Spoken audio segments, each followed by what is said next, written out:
ಇವತ್ತು ನಾನು ಕ್ಯಾಪ್ಸಿಕಮ್ ಪಲ್ಯ ಮಾಡ್ತಾಯಿದ್ದೀನಿ. 2 ಕ್ಯಾಪ್ಸಿಕಮ್ ಕಟ್ ಮಾಡಿ ಇಟ್ಕೊಂಡಿದ್ದೀನಿ, ಒಂದು ಈರುಳ್ಳಿ ಕಟ್ ಮಾಡಿ ಇಟ್ಕೊಂಡಿದ್ದೀನಿ, 1 ಚಮಚ ಉದ್ದಿನಬೇಳೆ, 1 ಚಮಚ ಕಡಲೆಬೇಳೆ, 1 ಚಮಚ ಧನಿಯಾ ಪೌಡ್ರು, 1 ಚಮಚ ಅಚ್ಕಾರದ ಪುಡಿ, ಅರ್ಧ ಚಮಚ ಗರಂ ಮಸಾಲ, ಸ್ವಲ್ಪ ಕರಿಬೇವು, ಸ್ವಲ್ಪ ಕೊತ್ತಂಬರಿ ಸೊಪ್ಪು. ಬಾಣಲೆ ಕಾಯಕ್ಕೆ ಇಟ್ಕೊಂಡಿದ್ದೀನಿ, ಎಣ್ಣೆ ಹಾಕೊತಾ ಇದ್ದೀನಿ,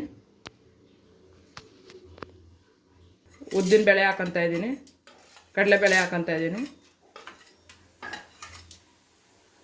ಇಷ್ಟೂ ಕೆಂಪಾಗೋವರೆಗೂ ಫ್ರೈ ಮಾಡ್ಕೊತೀನಿ.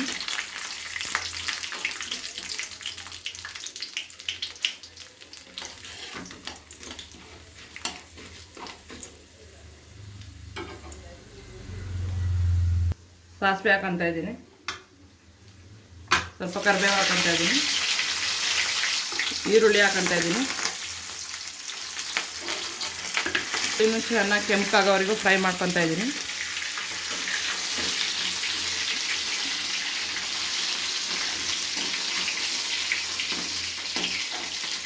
ಕ್ಯಾಪ್ಸಿಕಮ್ ಹಾಕೊತಾ ಇದ್ದೀನಿ. ಕ್ಯಾಪ್ಸಿಕಮ್ ಚೆನ್ನಾಗಿ ಎಣ್ಣೆಯಲ್ಲಿ ಫ್ರೈ ಮಾಡ್ಕೊತಾ ಇದ್ದೀನಿ. ಒಂದು ಸ್ವಲ್ಪ ಅರಿಶಿನ ಪುಡಿ ಹಾಕೊತಾ ಇದ್ದೀನಿ, ಮಿಕ್ಸ್ ಮಾಡ್ಕೊತಾ ಇದ್ದೀನಿ.